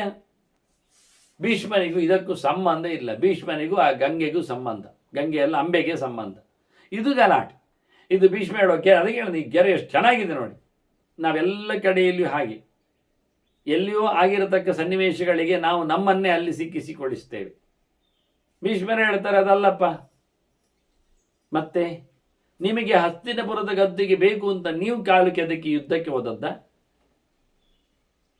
ವಾರಣಾವತ ಮಾಕಂದಿ ಯಾವುದಾದ್ರೂ ಒಂದು 4-5 ಜಾಗ ಸಾಕು ಅಂತ ಹೇಳಿದವರು ನೀವು. ಮೃಗಸ್ಥಳ ಅವಿಸ್ಥಳ ಎಲ್ಲ ಸೇರಿಕೊಂಡು ನೀವು ಯುದ್ಧ ಮಾಡಲಿಕ್ಕೆ ಬಂದದ್ದೇ ಅಲ್ಲ. ಮತ್ತೆ ಪರತಂತ್ರಂ, ಇದು ಶತ್ರುವಿನ ಕಾಟ. ಇದು ಇಲ್ಲಿ ಶತ್ರು ಸೇರಿದ್ದಾನೆ. ಅವನು ಹೋರಾಟ ಮಾಡಿದ್ದು, ನನ್ನನ್ನು ಬೀಳಿಸಿದ್ದು, ಘಾಸಿಗೊಳಿಸಿದ್ದು, ನಾನು ಸಾಯುವಂತೆ ಮಾಡಿದ್ದು, ನನ್ನನ್ನು ಸೇನಾಪತಿಯಾಗಿ ಮುಂದೂಡಿದವ ದುರ್ಯೋಧನ. ಹಾಗಾಗಿ ಪರತಂತ್ರಂ ಗತಂ ಹೇತುಂ ಆತ್ಮಾನಂ ಅನುಪಶ್ಯಸಿ. ದುರ್ಯೋಧನಾದಿಗಳ ಹೊಡೆತವನ್ನು ನಿನ್ನ ಹೊಡೆತ ನೀನು ಯಾಕೆ ಹೇಳಿಕೊಳ್ತೀಯ? ನನ್ನನ್ನು ಮುಂಚೂಣಿಯಲ್ಲಿ ಸೇನಾಪತಿ ನಿಲ್ಲಿಸಿದ ಅವ ಅಲ್ವಾ, ಹೊಡೆತ ತಿನ್ನಲಿ ಸಾಯಲಿ ಅಂತ ಹೇಳಿಕೊಂಡು ಘನಘೋರವಾದ ಹೋರಾಟದಲ್ಲಿ ನನ್ನನ್ನು ದೂಡಿ, ಎಲ್ಲರೂ ಭೀಷ್ಮನನ್ನು ನೋಡಿ ಅವ ಬದುಕಿದ್ರೆ ನಾವೆಲ್ಲ ವಿನ್ನಾಗ್ತೇವೆ ಹೇಳಿಕೊಂಡು ನನ್ನನ್ನೆಲ್ಲ ಹೋರಾಡಿಸಿದ್ಯಾರು, ಗೋಳಾಡಿಸಿದ್ಯಾರು? ಅದನ್ನು ಶತ್ರುಗಳು ಮಾಡಿದ ಅಪಚಾರವನ್ನು ನಿನ್ನ ಮೇಲೆ ಹೇಳ್ಕೊಳ್ಬೇಡ. ಮತ್ತು ಹೇಳ್ತಾನೆ, ಪರತಂತ್ರ, ನೀನು ಸ್ವತಂತ್ರ ಅಲ್ಲ ಮಾಡುವಲ್ಲಿ, ನಿನ್ನ ಕೈಯಿಂದ ಆಗಿ ಹೋಗ್ತದೆ. ಸಿಚುವೇಶನ್ ಇಟ್ ಕ್ರಿಯೇಟ್ಸ್, ಪರಿಸ್ಥಿತಿ ಹಾಗೆ ಮಾಡಿಸ್ತದೆ. ಆದ್ದರಿಂದ ನೀನಾಗಿ ಮಾಡಿದ್ದಲ್ಲ, ನೀನು ಹೋರಾಡಬೇಕು ಹೇಳಿದ್ದವನು ಅಲ್ಲ, ಹೋರಾಟ ಮಾಡಿದ ಉಪಾಯ ಇಲ್ಲ. ಹಾಗಾಗಿ ನಾನೇ ಹೋರಾಟಕ್ಕೆ ಇಳಿದು ಬಂದದ್ದಕ್ಕೆ ನಾನು ಬಿದ್ದೆ. ಕ್ಷತ್ರಿಯರಲ್ಲಿ ಹೋರಾಟದಲ್ಲಿ ಯಾರು ಯಾವತ್ತೂ ಹೇಗೆ ಎಂಥದರಲ್ಲಿಯೂ ಬೀಳಲಿಕ್ಕೆ ಬರ್ತದೆ. ಶಲ್ಯ ಬಿದ್ದದ್ದು ಹೇಗೆ? ಶಲ್ಯ ಭಾರಿ ಹೋರಾಟ ಮಾಡ್ತಾ ಇದ್ದಾಗ ಭೀಮಸೇನ ಕೈಯಲ್ಲಿ ಸಿಕ್ಕಿದ್ದ, ಭೀಮಸೇನ ಸಾಮಾಹ ಹೊಡೆದಾಕಿದ್ದವನನ್ನು. ಕೊನೆ ಹೊತ್ತಿನಲ್ಲಿ ಅವ ಧರ್ಮರಾಜನ ಮೇಲೆ ಎಗರಿಸಲಿಕ್ಕೆ ಓಡಿ ಬಂದ. ಧರ್ಮರಾಜ ತೋಮರವನ್ನು, ಶೂಲವನ್ನು ಎಸೆದು, ಶಕ್ತಿಯನ್ನು ಎಸೆದು ಅವನನ್ನು ಮುಗಿಸಿದ. ನಿಜವಾಗಿ ಆದದ್ದು ಎಷ್ಟೋ ಭೀಮಸೇನಿಂದ ಆಗಿದೆ ಅವನಿಗೆ ಯುದ್ಧಾಟ, ಹೋರಾಟ ಅರ್ಜುನನಿಂದಲೂ ಆಗಿತ್ತು. ಲಾಸ್ಟ್ ಮೂಮೆಂಟಲ್ಲಿ ಧರ್ಮರಾಜನಿಗೆ ಹೇಗೆ ಸಿಕ್ಕಿದ, ಸತ್. ಧರ್ಮರಾಜನನ್ನು ಹುಡಿ ಮಾಡಲಿಕ್ಕೆ ಹೊರಟವ, ಸತ್. ಅದರಿಂದ ಪರತಂತ್ರ ಇದು. ನಾವು ಎಲ್ಲ ವಿಷಯದಲ್ಲಿ ನಾವೇ ಕಾರಣ ಆಗುವುದಿಲ್ಲ, ತುಂಬ ಜನ ಕಾರಣ ಆಗಿರ್ತಾರೆ, ಕೊನೆಗೆ ನಾವು ಅಂತ ಆಗಿ ಹೋಗ್ತದೆ. ಮಸ್ತು ಜನ ಪರರು ಇದ್ದಾಗ ನಿನ್ನನ್ನು ಕಾರಣ ಹೇಳಿಕೊಳ್ಳುವುದರಲ್ಲಿ ಅರ್ಥ ಇಲ್ಲ. ಮತ್ತೆ ಪರ ಯಾರು? ಪರಮಾತ್ಮನೇ ಅಲ್ವಾ, ಅದಕ್ಕೆ ಪರ ಹೇಳಿದ್ದು ಭಗವಂತ. ಭಗವಂತನ ತಂತ್ರ ಇಲ್ಲಿ ಎಲ್ಲ ಇರುವುದು ದೇವರ ಆಟ. ಹಾಗಾಗಿ ನಾನು ಸೋತದ್ದಾಗಲಿ, ನೀನು ಗೆದ್ದದ್ದಾಗಲಿ, ಇದೆಲ್ಲ ದೇವರ ಆಟದಲ್ಲಿ ಇರುವಂಥದ್ದು, ಅವರ ಸಂಕಲ್ಪದಂತೆ ಆಗುವಂಥದ್ದು. ಅನ್ನ ದೇವರ ಸಂಕಲ್ಪವನ್ನು ಇಡುವಾಗ, ನನಗೆ ಈ ಪರಿಸ್ಥಿತಿಗೆ ದೇವರು ಕಾರಣ ಆಗಿರುವಾಗ ನೀನು ಯಾಕೆ ನೀನು ಅಂತ ಹೇಳ್ತೀಯ? ನಿನಗೆ ಹೇಗೆ ಹೇಳಲಿಕ್ಕೆ ಬರ್ತದೆ? ಒಬ್ಬ ಜೀವನಿಂದ ಕೆಲಸ ಆಗ್ತದೆ ಹೀಗೆ ಮಾಡಲಿಕ್ಕೆ? ದೇವರಲ್ಲದ ಕೆಲಸ ಲೋಕದಲ್ಲಿ ಯಾರಲ್ಲಿಯೂ ಇಲ್ಲ. ನರತೆ ತತ್ಕ್ರಿಯತೆ ಅಂತ ನೋಡಿ, ಇಡೀ ಅನುಶಾಸನ ಒಂದು ಗೆರೆಯಲ್ಲಿ ನಿಲ್ಲಿಸಿ ಬಿಡ್ತದೆ ಅವನ್ನ ತಿದ್ದುವ ಬಗೆ. ನಿನ್ನದಲ್ಲದ ಕಾರ್ಯಕ್ಷೇತ್ರದಲ್ಲಿ ನಿನ್ನದು ಅಂತ ಹೇಳಿಕೊಂಡು ನೀನು ಬೀಗುವುದಾಗಲಿ ಬಾಗುವುದಾಗಲಿ ಎರಡಕ್ಕೂ ಅರ್ಥ ಇಲ್ಲ. ಮತ್ತೆ ಪರವಾದದ್ದು ಕರ್ಮತಂತ್ರದಲ್ಲಿ ನಿನ್ನನ್ನು ಹೊರತುಪಡಿಸಿದ್ರೆ ಮತ್ತೆ 4 ಉಂಟು. ಅದರಲ್ಲಿ ಸೂಪರ್ ಅನಿಸಿಕೊಂಡದ್ದು, ಪರವಾದದ್ದು, ಉತ್ತಮವಾದದ್ದು ದೇವರು ಎನ್ನುವುದು ಸತ್ಯ. ಅದು ಬಿಟ್ಟರೆ 3 ಉಂಟು. ನೀನು ಕರ್ತೃ ಇಟ್ಕೋ. ಅಷ್ಟೇ ಅಲ್ಲದೆ ಅಧಿಷ್ಠಾನವು ಕಾರಣ ಆಗ್ತದೆ. ಕುರುಕ್ಷೇತ್ರ, ಬ್ಯಾಟಲ್ ವಾರ್ ಒಂದು ದೃಷ್ಟಿಯಿಂದ ವಾರ್, ಅದರೊಟ್ಟಿಗೆ ರಣರಂಗಭೂಮಿ, ಆನಂತರ ಉಪಕರಣಗಳು, ಇನ್ಸ್ಟ್ರೂಮೆಂಟ್ಸ್, ಆಯುಧಗಳು. ನಿಮ್ಮ ಇಂಥ ಪರಿಸ್ಥಿತಿಗೆ ನಾನು ಕಾರಣ ಅಲ್ಲಪ್ಪ, ಬಾಣ ಕಾರಣ. ಬಾಣ ಹರಿತವಾಗಿ ಓಡಿ ಬಂದು ಬೆನ್ನಲ್ಲಿ ತೂರಿ ಎದುರಲ್ಲಿ ಬಾರದಿದ್ರಿ ಪರಿಸ್ಥಿತಿ ಬರ್ತಿತ್ತ? ಯುದ್ಧ ಕಾರಣ, ಇಲ್ಲದಿದ್ದರೆ ನಾನು ಸಾಯ್ತಿದ್ನ? ಇವರೆಲ್ಲ ಬಂದು ಸೇರಿದ್ದು ಕಾರಣ ಎಂತ ಹೇಳುವ? ಹೀಗೆ ಉಪಕರಣಗಳು, ಕರಣಗಳು ಇವೆಲ್ಲ ಸೇರಿಕೊಂಡಾಗ ಒಂದು ವಿಷಯ ಆಗಲಿಕ್ಕೆ ಸಮರ್ಥ ಆಗುವುದು. ಎಲ್ಲ ಕಾರಣಗಳು, ಪಂಚ ಕಾರಣಗಳಿದ್ದಾಗೆ. ಮತ್ತೆ ನಿನ್ನನ್ನು ಮಾತ್ರ ಕರ್ತೃ ಮಾತ್ರ ಕಾರಣ ಎಲ್ಲಿ ಹೇಳುವುದು? ಕರ್ತೃ ಕಾರಣ ಇದ್ದಾಗೆ ಅಧಿಷ್ಠಾನವೂ ಕಾರಣ ಆಗ್ತದೆ, ಉಪಕರಣವೂ ಕಾರಣ ಆಗ್ತದೆ, ಅದಕ್ಕೆ ಬೇಕಾಗಿರತಕ್ಕಂಥ ದೈವವು, ಅದೃಷ್ಟವು, ದೇವರು ಕಾರಣ ಆಗ್ತಾರೆ. ಆಗದೇ ಇರಲಿಕ್ಕೆ ಬೇಕಾದಷ್ಟು ಕಾರಣಗಳಿರುವಾಗ, ಈ ಕೆಲಸ ಆಗ್ಲಿಕ್ಕೆ ಬೇಕಾಗಿರುವಂಥದ್ದು ಹೊರಗಿನಿಂದ ಜಾಸ್ತಿ ಇರುವಾಗ ನಿನ್ನೊಬ್ಬನನ್ನೇ ಕರ್ತೃವನ್ನೇ ಕಾರಣ ಯಾಕೆ ಹೇಳುದು? ಕುಂಬಾರ ಇದ್ದಾನೆ, ಮಡಿಕೆ ಆಗಲಿ ಹೇಳಿದರೆ, ಕುಂಬಾರ ಇದ್ದಾನೆ, ಕರ್ತೃ ಇದ್ದಾನೆ, ಕರ್ತೃವೇ ಕಾರಣ ಅಲ್ಲ ಕೆಲಸ ಆಗಲಿಕ್ಕೆ. ಕರ್ತೃವೂ ಕಾರಣ ಅಷ್ಟೆ. ಮತ್ತೆ ಮತ್ತೆ ಮಣ್ಣು ಬೇಡವಾ ಅಂತಾನವ, ಮಣ್ಣು ತರಲಿಕ್ಕೆ ಕತ್ತೆ ಬೇಡವಾ ಅಂತಾನೆ. ತಂದಾಗಿದ್ದ ಕತ್ತೆ ಪಕ್ಕದಲ್ಲಿದ್ದ ಮಣ್ಣಿಗೆ ಬಡಿಲಿಕ್ಕೆ ನನ್ನ ಹತ್ರ ಕೋಲು ಬೇಡವಾ ಕೇಳ್ತಾನೆ. ಹಾಗಾದ್ರೆ ಕೋಲು ಕಾರಣ, ಕತ್ತೆ ಕಾರಣ, ಮಣ್ಣು ಕಾರಣ, ತರುವುದು ಕಾರಣ, ಹೋಗಿ ಬರುವುದು ಕಾರಣ. ಇವನ್ನೆಲ್ಲ ಬಿಟ್ಟು ಒಂದೇ ಒಂದಕ್ಕೆ ಏಕಾಏಕಿಯಾಗಿ ಕುಂಬಾರಿದ್ದಾನೆ ಮಡಿಕೆ ಆಗಲಿ ಅಂದರೆ ಕುಂಬಾರಿದ್ರೆ ಮಡಿಕೆ ಆಗುವುದಿಲ್ಲ. ಅದನ್ನು ಧರ್ಮರಾಜ ಇದ್ದಾನೆ, ಭೀಷ್ಮರಿಗೆ ಬೆಟ್ಟಾಯಿತು. ಆಗಲಿಲ್ಲ ಮಾರಾಯ, ಭಿನ್ನವಾದದ್ದು ಬೇರೆಯಾದದ್ದು ನಿನ್ನಕ್ಕಿಂತ ಸುಮಾರು ತಂತ್ರಗಳು ಇರಲಾಗಿ, ಅದರಲ್ಲಿ ಪ್ರಧಾನನಾದಂಥ ಭಗವಂತ ಇರಲಾಗಿ ನಿನ್ನನ್ನೇ ನೀನು ಕಾರಣನಾಗಿಸಿ ಹೇಳುವುದು ತಪ್ಪಾಗ್ತದೆ, ಅದು ಸಮಲ್ಲ ಆಗ್ತದೆ. ಕರ್ಮಣಾಂ ಹಿ ಮಹಾಭಾಗ ಸೂಕ್ಷ್ಮಂ ಹಿಯತತ್ ಅತೀಂದ್ರಿಯಂ. ಕರ್ಮಣಾಂ ಎಂದು ಇಂದ್ರಿಯ ಅನ್ವಯ, ಕರ್ಮಣಾಂ ಅನುಪಶ್ಯಸಿ ಅಂತ ಇವು ಹೇಳ್ತಾನೆ. ಮುಖ್ಯವಾಗಿ ಸೂಕ್ಷ್ಮಂ ಹಿಯತದ್ ಅತೀಂದ್ರಿಯಂ, ಇದು ಬಹಳ ಸುಲಭ ಇಲ್ಲ ವಿಷಯ ಅಲ್ಲ. ಎಲ್ಲರಿಗೂ ನಾನು ಮಾಡಿದೆ ಅಂತಲೇ ಹೇಳಿಕೊಂಡು ಪಿಕ್ಕಾಗುವುದು, ಅಭಿಮಾನವೇ ಹೆಚ್ಚಿರುವುದು. ನಾನಲ್ಲ ಮಾಡಿದ್ದೆ ಎನ್ನುವುದು ಬಗ್ಗೆ ಯಾರು ಹೇಳುವುದಿಲ್ಲ. ಅವರೆಲ್ಲ ಆಗ್ಲಿಕ್ಕೆ ಅದು ನಾನು ಕಾರಣ ಅಲ್ಲ, ಅದು ಆಯಿತು ತನ್ನಷ್ಟಕ್ಕೆ, ಹಾಗೆ ಹೇಳುವುದಿಲ್ಲ. ಆದ್ದರಿಂದ ಇಲ್ಲಿ ಅತ್ಯಂತ ಸೂಕ್ಷ್ಮವಾದ ಸಂಗತಿ ಇದೆ, ಅತೀಂದ್ರಿಯವೂ ಆಗಿದೆ. ಇದು ಸುಲಭ ಅಲ್ಲ. ಇಂದ್ರಿಯಾತೀತವಾದ ವಿಷಯದಲ್ಲಿ ನನ್ನನ್ನು ನಾನು ಹೇತು ಹೇಳಿಕೊಳ್ಳುವುದು, ಕಾರಣ ಹೇಳುವುದು ಬಹಳ ಕಷ್ಟದ್ದು. ನಮಗೆ ಗೊತ್ತಿಲ್ಲ ಸಂಗತಿಯ ಬಗ್ಗೆ ನಾವು ಹೇಳಲಿಕ್ಕೆ ಆಗುವುದಿಲ್ಲ. ಮತ್ತು ಧರ್ಮ ಎನ್ನುವುದು ಅತ್ಯಂತ ಸೂಕ್ಷ್ಮ ಆಗಿರುತ್ತದೆ, ಅದರ ವಿಶ್ಲೇಷಣೆ ಬಹಳ ಕಠಿಣವಾಗಿರ್ತದೆ ಅಂತ ಮುಖ್ಯವಾಗಿ ಅವರು ಇಡೀ ಅವನ ಪ್ರಶ್ನೆಗೆ ಉತ್ತರವನ್ನು ಕೊಟ್ಟಿದ್ದಾರೆ. ವಾಸ್ತವವಾಗಿ ಇಡೀ ಅನುಶಾಸನ ಈ ಒಂದು ಗೆರೆಯಲ್ಲಿ ನಿಲ್ತದೆ, ಹೇಳಲಿಕ್ಕೆ ಬರ್ತದೆ ವಾಸ್ತವವಾಗಿ. ಆದರೆ ಎಂಥದ್ದು ಸೂಕ್ಷ್ಮ, ಅದು ಇಂದ್ರಿಯಕ್ಕೆ ಹೇಗೆ ಲಭ್ಯವಾಗುವುದಿಲ್ಲ, ಅದರ ವಿಶ್ಲೇಷಣೆ ಹೇಗೆ ಕರ್ಮತಂತ್ರದ್ದು, ಆ ನಮೂನೆ ಪರತಂತ್ರ ಹೇಗಾಗ್ತದೆ ಅನ್ನುವುದಕ್ಕೆ ಒಂದು ಕಥೆ ಹೇಳ್ತೇನೆ ಅಂತ ಭೀಷ್ಮರು ಮತ್ತೊಮ್ಮೆ ಸಂವಾದವನ್ನು ಎತ್ತಿ ಹಿಡಿತಾರೆ. ಈ ಸಂವಾದ ಭಾರಿ ಚೆನ್ನಾಗಿದೆ. ಧರ್ಮರಾಜನ ಕೊಲೆಯ ಮೇಲೆ ನಿಂತಿದೆ. ಧರ್ಮರಾಜನ ಹೇಳಿಕೊಂಡದ್ದು, ನಾನು ಕೊಲೆಗಾರ, ಸಂಹಾರ ಮಾಡಿದವ ಅಂತ ಪೆಟ್ಟದಿಂದಿರುವವರನ್ನು ನನಗೆ ನೋಡಲಿಕ್ಕೆ ಅಸಹ್ಯ ಅನಿಸ್ತದೆ, ಕಷ್ಟ ಆಗ್ತದೆ, ನೋಡದಿದ್ದ ಹೊರಟು ಹೋದವರೇ ಬಾರಿ ಅನುಕೂಲವಂತರೊಂದು ಅನಿಸಿಕೊಳ್ತದೆ ಅಂತ ವಿಪರೀತವಾದ ಚಿಂತನೆಯನ್ನು ಮಾಡಿದವನಿಗೆ ಈ ವ್ಯಾಸರ ಮಾತುಗಳು ಗೊತ್ತಾಗದೇ ಇದ್ದಾಗ ಇಲ್ಲಿನದ್ದು. ಹಾಗಾಗಿ ಅವರು ಅದಕ್ಕೋಸ್ಕರ ಒಂದು ವಿಶಿಷ್ಟವಾದಂತಹ ಚರಿತ್ರೆಯನ್ನು ಹೇಳುತ್ತಾರೆ. ಅವಳು ಹೆಣ್ಮಗಳು, ತಾಪಸ್ಸಿ ಆಕೆ, ಅವಳ ಹೆಸರು ಗೌತಮಿ ಅಂತ. ಗೌತಮಿ ನಾಮಕ ಪ್ಯಾಸೀತ್ ಸ್ಥವಿರ ಶ್ರಮ ಸಂಯುತ, ಒಳ್ಳೆ ಸಾಧನೆ ಮಾಡುವವಳು, ಸಹನೆ ಉಳ್ಳವಳು, ಭಗವಂತನ ಎಚ್ಚರ ಸಂಪಾದನೆ ಮಾಡಿದ್ದಾಳೆ ಆಕೆ, ಎಲ್ಲೆಡೆ ದೇವರನ್ನು ಕಾಣುವವಳಂತೆ ಇದ್ದಾಳೆ, ಮುದುಕಿಯಾಗಿದ್ದಾಳೆ ಮಾತ್ರ ಅವಳು. ಅವಳಿಗೆ ಏನಾಯಿತು ಅಂದರೆ ಸರ್ಪೇಣ ದಷ್ಟಂ ಸ್ವಂ ಪುತ್ರಂ ಅಪಶ್ಯತ್ ಗತಚೇತನ, ಹಾವು ಕಚ್ಚಿದ ತನ್ನ ಮಗನನ್ನು ನೋಡಿದ್ಲು.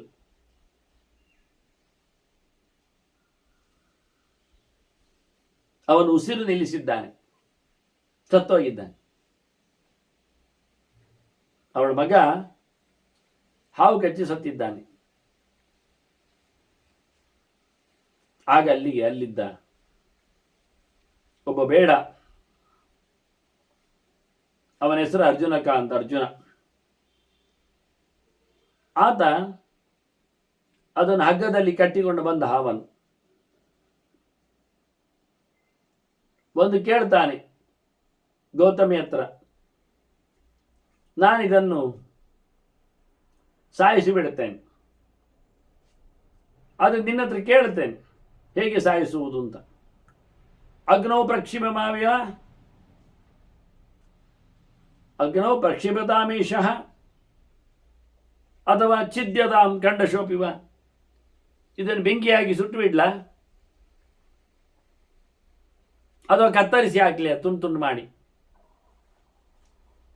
ಕೇಳ್ತಾನವ, ಏನು ಮಾಡಲಿ ಈ ಹಾವನ್ನು? ಯಾಕೆಂದರೆ ಇದು ನಿನ್ನ ಮಗುವನ್ನು ಕಚ್ಚಿ ಸಾಯಿಸಿದೆ. ನಖೇಯಂ ಬಾಲಹ ಪಾಪಃ ಚಿರಂಜೀವಿತುಮರ್ಹಸಿ. ಮಗುವನ್ನು ಕಡಿದು ಕೊಂದಿರತಕ್ಕಂಥ ಈ ಹಾವು ಬಹಳ ಕಾಲ ಬದುಕಬಾರದು. ನ ಜೀವಿತುಮರ್ಹಸಿ ಅಂತ ಹೇಳ್ತಾನೆ. ಅದಕ್ಕೋಸ್ಕರ ನಾನು ಕೊಲ್ತೇನೆ, ಬೆಂಕಿಯಲ್ಲಿ ಹಾಕಿ ಬಿಡ್ತೇನೆ, ಇಲ್ಲ ಕತ್ತರಿಸಿ ತುಂಡು ತುಂಡು ಮಾಡಿ ಹಾಕ್ತೇನೆ ನಾನು. ನೀನು ಹೇಳು ಹೇಗೆ ಅವನನ್ನು ಕೊಲ್ಲಬೇಕು ಅಂತ ನೀನು ಹೇಳು.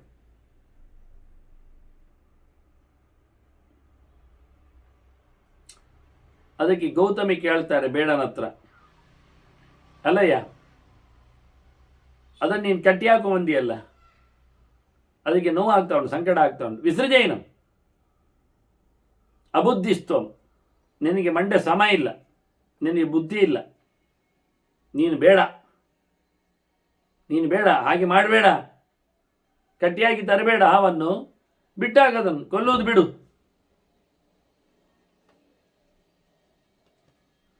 ನೀನು ಹೇಳಿದ್ಯಲ್ಲ ನನ್ನ ಹತ್ರ, ಸುಟ್ಟ ಹಾಕ್ಲಾ ತುಂಡು ಮಾಡಿ ಹಾಕ್ಲಾ ಹೇಳಿ ಅಂತ. ನನಗೆ ಹೇಳುವಷ್ಟು ಪವರ್ ಉಂಟಾನ? ನನಗೆ ಆರ್ಡರ್ ಮಾಡುವಷ್ಟು ಹಿರಿತನ ಉಂಟಾ? ಕೋಹಿ ಆತ್ಮಾನಂ ಗುರುಂ ಕುರಿಯಾತ್ ಪ್ರಾಪ್ತವ್ಯ ಗತಿ ಚಿಂತೆಯನ್. ಮುಂದೆ ಏನಾಗ್ತದೆ ಎನ್ನುವುದನ್ನು ಯೋಚನೆ ಮಾಡಿಕೊಂಡರೆ ಯಾವೊಬ್ಬನೂ ಯಾರಿಗೂ ಸಹ ತಾನು ಗುರುವಾಗಿ ನಿಲ್ಲಕ್ಕೆ ಹೋಗುವುದಿಲ್ಲ.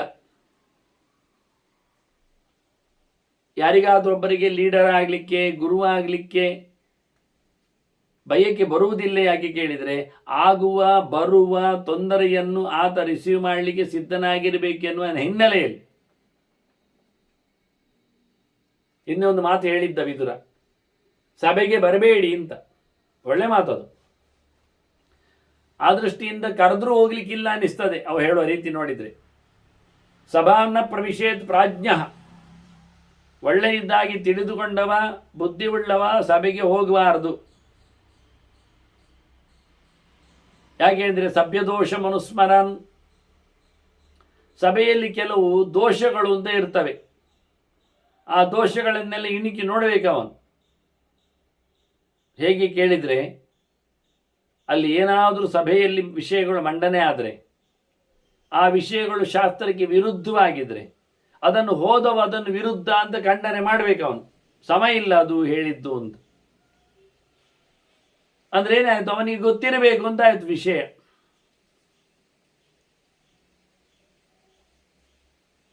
ನೊಂದವನ ಸಭೆಯಲ್ಲಿ ಬಂದ ವಿಷಯವನ್ನು, ತಪ್ಪನ್ನು, ಶಾಸ್ತ್ರೀಯ ಚೌಕಟ್ಟಿನಲ್ಲಿ ಇಲ್ಲದೇ ಇರುವುದನ್ನು ಅವನಿಗೆ ಅದನ್ನು ವಿರೋಧಿಸಲಿಕ್ಕೆ ಆಗದೆ ಹೋದರೆ, ಅವನು ಬಾಯಿ ಮುಚ್ಚಿ ಕೂತರೆ, ಅವನು ಅಲ್ಲಿ ನಡೆದ ಪ್ರಸಂಗದ ಅರ್ಧ ಪುಣ್ಯ ಅರ್ಧ ಪಾಪವನ್ನು ನಾವು ಹೊತ್ಕೊಂಡು ಬರಬೇಕು. ಅಬ್ರುವನ್ ವಿಬ್ರುವನ್ ಚಾಪಿ ನರಹ ಕಿಲ್ಪಿಷಮಶ್ನುತೆ ತಸ್ಯಾಸೋರ್ಧಂ ಶಮಶ್ನುತೆ. ಸಭೆಯಲ್ಲಿ ಆದ ತಪ್ಪು ನಿರ್ಣಯಕ್ಕೆ ಆತ ತಲೆ ಕೊಡಬೇಕಾಗ್ತದೆ. ಸರಿಯಾದ ನಿರ್ಣಯಕ್ಕೆ ಅವನು ಮಾತಾಡಬೇಕಾಗ್ತದೆ. ಮಾತಾಡದಿದ್ರೂ ತಪ್ಪೆ, ಮಾತಾಡಿದ್ರು ಅಲ್ಲಿ ನಡೆಯದೆ ಹೋದರೆ ಅಲ್ಲಿ ಆಗಿರತಕ್ಕಂಥ ತಪ್ಪಿಗೆ ಅರ್ಧ ಪಾಲಿಗೆ ಇವನು ಭಾಗಿದಾರನೇ. ತಪ್ಪು ಮಾಡಿದವರಿಗೆ ದೊಡ್ಡ ದೊಡ್ಡದುಂಟೇ ಉಂಟು. ಇವಲ್ಲಿ ಪಾಲುದಾರಿಕೆಯನ್ನು ಬೆಳೆದದ್ದಕ್ಕೆ, ಸರಿ ಮಾಡದೇ ಇದ್ದದ್ದಕ್ಕೆ.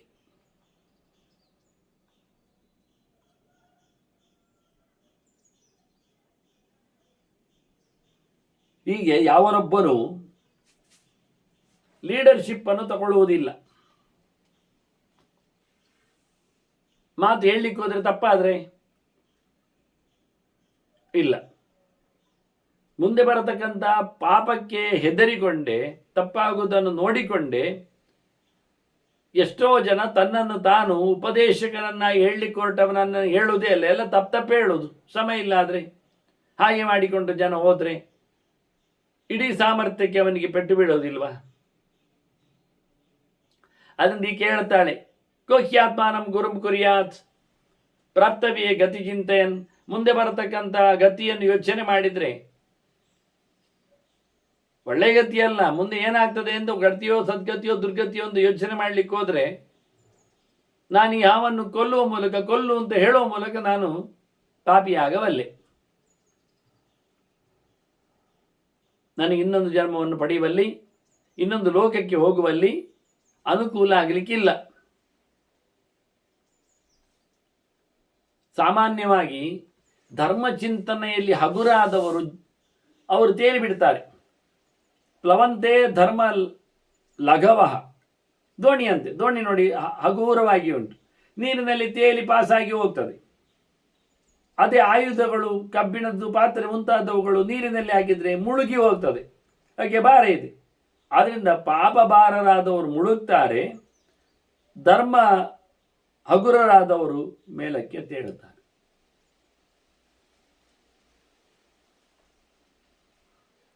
ಅದರಿಂದ ಸೂಕ್ಷ್ಮವಾದ ಸಣ್ಣದಾದ ಧರ್ಮವನ್ನು ಪಾಲಿಸಿಕೊಳ್ಳುವುದರಲ್ಲಿ ಅರ್ಥ ಇದೆ.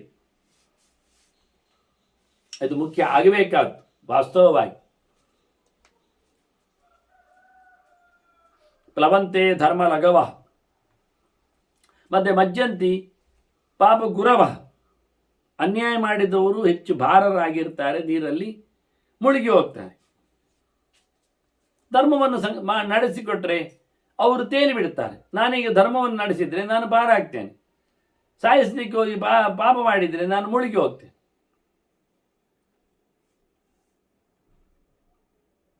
ಮತ್ತೆ ನೋಡು, ಆ ಹಾವನ್ನು ಕೊಲ್ತಿ ಅಂದಿ ನೀನು. ಕೊಲ್ಲುವುದರಿಂದ ನನ್ನ ಮಗು ಬದುಕ್ತದ? ಅದು ಸಾಯದೇ ಹೋಗ್ತದ? ನಾಸಿ ಅಮೃತತ್ವಂ ಭವಿತೈವಂ ಅತೇಸ್ಮಿನ್. ಈ ಪ್ರಕಾರವಾಗಿ ನೀನು ಅದನ್ನು ತುಂಡರಿಸಿ ಹಾಕಿದರೆ, ಬೆಂಕಿ ಕೊಟ್ಟು ಸಂಹರಿಸಿದರೆ, ನನ್ನ ಮಗ ಏನು ಸಾಯದವನಾಗ್ತಾನ? ಹುಟ್ಟಿ ಬರ್ತಾನ, ಹುಟ್ಟಿ ಬಂದ ನಂತರ ಸಾಯದವನು ಆಗ್ತಾನ, ಉಳಿದೇ ಹೋಗ್ತಾನ?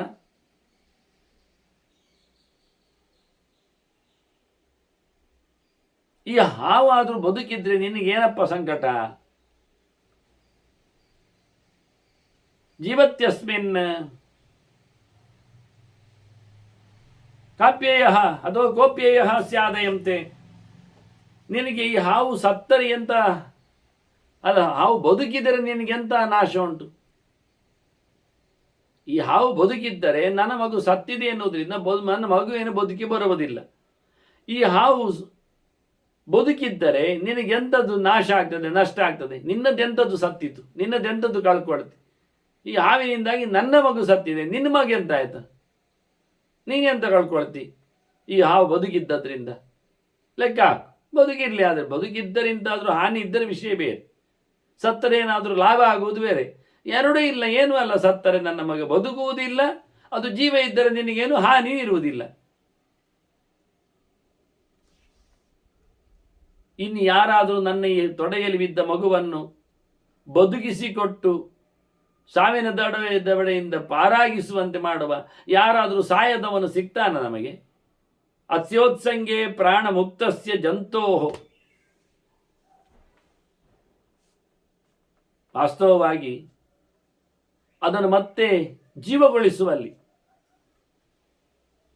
ಮೃತ್ಯೋರ್ಲೋಕಂ ಕೋನ ಗಚ್ಚೇತ್ ಅನಂತಹ ಯಮನ ಆಲಯಕ್ಕೆ ಹೋಗಿ ಈ ಮಗು ಬದುಕಬೇಕಂತೆ ಹೇಳತಕ್ಕಂತಹ ಸಾಯದವನು ಯಾರಾದ್ರೂ ಇದ್ದಾನ? ಅಲ್ಲ, ಜೀವ ಇದ್ದವನು ಹೋಗಿ. ಜೀವ ಇದ್ದವನು ಅದೇ ಪ್ರಶ್ನೆ, ಮತ್ತೆ ಸತ್ತಾಗ ಅವರ ಬಗ್ಗೆ ಇನ್ನೂ ಬೇರೆ ಯಾರು ಹೋಗಿ ಹೇಳ್ಬೇಕಾಗ್ತದೆ. ಯಮ ಕೇಳ್ತಾನೆ, ನೀನು ಯಾರು ಬಂದದ್ದು? ನೀನು ಯಾವಾಗ ಸಾಯ್ತಿ? ನೀನು ಸತ್ತ ನಿನ್ನ ಬಗ್ಗೆ ಯಾರು ಮಾತಾಡ್ಲಿಕ್ಕೆ ಬರ್ತಾರೆ? ಹಾಗಾದರೆ ಸಾಯದವನು ಯಮನಲ್ಲಿ ಹೋಗಿ ಹೇಳ್ಬೇಕು ಎಂಥದ್ದು, ಇವ ಸಾಯಬಾರ್ದು ಅಂತ. ಇಂಥದ್ದು ಎಲ್ಲಿಯಾದರೂ ಉಂಟ? ಮರಣಲೋಕದಲ್ಲಿ, ಮರ್ತ್ಯಲೋಕದಲ್ಲಿ ಸಾಯದವನನ್ನು ಕೇಳಲಿಕ್ಕೆ ಬರ್ತದ ಅಂತ ಕೇಳಿಕೊಂಡು ಆಕ್ಷೇಪ ಮಾಡಿದ್ದಾಳೆ ಗೌತಮಿ. ಅದಕ್ಕೆ ಬೇಡನ ಉತ್ತರ ಬೇಕು ನಮಗೆ. ಮುಂದೇನಾಯಿತು ಅಂತ ತಿಳಿಬೇಕು. ಧರ್ಮರಾಜನಿಗೆ ಒಳ್ಳೆ ಕಥೆಯಲ್ಲಿ ಮೆಸೇಜ್ ಕೊಟ್ಟಿದ್ದಾನೆ. ನೀನು ಸಾಯಿಸಿದವ ಅಂತ ಹೇಳಿದಿ, ನೀನು ಸಾಯಿಸುವುದಾ ಅಂತ ಹೇಳುವ ಒಂದು ಲೆಕ್ಕಾಚಾರದಲ್ಲಿ ಯಾರು ನಿಜವಾಗಿ ಅಪರಾಧಿಗಳು, ಅದರ ಪತ್ತೆ ಹೇಗೆ ಅಂತ ಒಂದು ಒಳ್ಳೆ ಇಂಟ್ರೆಸ್ಟಿಂಗ್ ಪತ್ತೇದಾರಿ ಕತೆ. ಶ್ರೀಕೃಷ್ಣ ಅರ್ಪಣ. ನಾರಾಯಣ ನಾರಾಯಣ ನಾರಾಯಣ.